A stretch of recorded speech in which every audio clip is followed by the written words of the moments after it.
కల్వకుంట్ల కుటుంబం తెలంగాణ ప్రజల సొమ్మును దోచుకోవడంలో ఫిట్ అని, రాష్ట్రాన్ని అభివృద్ధి చేయడంలో అన్ఫిట్ అని బీజేపీ జాతీయ ఉపాధ్యక్షురాలు డీకే అరుణ తీవ్ర విమర్శలు చేశారు. గవర్నర్ గా తమిళసై సౌందరరాజన్ అన్ఫిట్ అని కేటీఆర్ చేసిన వ్యాఖ్యలపై ఆమె నిప్పులు చెరిగారు. సీఎం కుమారుడు కేటీఆర్ నోటికి వచ్చినట్లు మాట్లాడుతున్నారని, మహిళ గవర్నర్ అని కూడా చూడకుండా మాట్లాడడం వారి దొరతనానికి నిదర్శనమన్నారు. ఖబర్దార్ కేటీఆర్, నోటికొచ్చినట్లు మాట్లాడితే తెలంగాణ ప్రజలు మీ కుటుంబం భరతం పడతారని హెచ్చరించారు.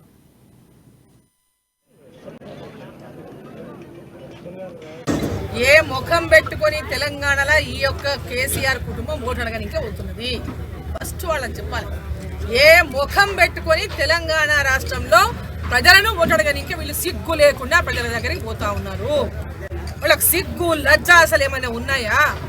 తెలంగాణని దోచుకుంటున్నటువంటి కేసీఆర్ కుటుంబం, తెలంగాణను దోపిడీకి గురి చేసినటువంటి కేసీఆర్ కుటుంబం, తెలంగాణ ప్రజల రక్తాన్ని పీలుస్తున్నటువంటి కేసీఆర్ కుటుంబం, వాళ్లకు ఓటు అడిగే హక్కు ఈ తెలంగాణలోనే లేనే లేదని చెప్పి సందర్భంగా నేను తెలియజేస్తా ఉన్నా.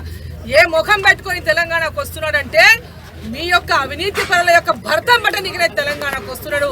ఈ తెలంగాణ కాదు, యావత్ భారతదేశంలో నీతివంతమైనటువంటి పాలనను అందిస్తూ, ఈరోజు మచ్చలేనటువంటి పాలనను అందిస్తూ, తెలంగాణలో కూడా మచ్చలేనటువంటి పాలన అందించడానికి, తెలంగాణను అభివృద్ధి పదంలో ముందుకు తీసుకెళ్లడానికి, ప్రజలకు 9 సంవత్సరాలు తెలంగాణ చేసిన అభివృద్ధిని చెప్పడానికి, భవిష్యత్తులో ఏం చేస్తామో చెప్పడానికి ఈరోజు పాలమూరులోకి వస్తున్నారని చెప్పి సందర్భం తెలియజేస్తా ఉన్నా.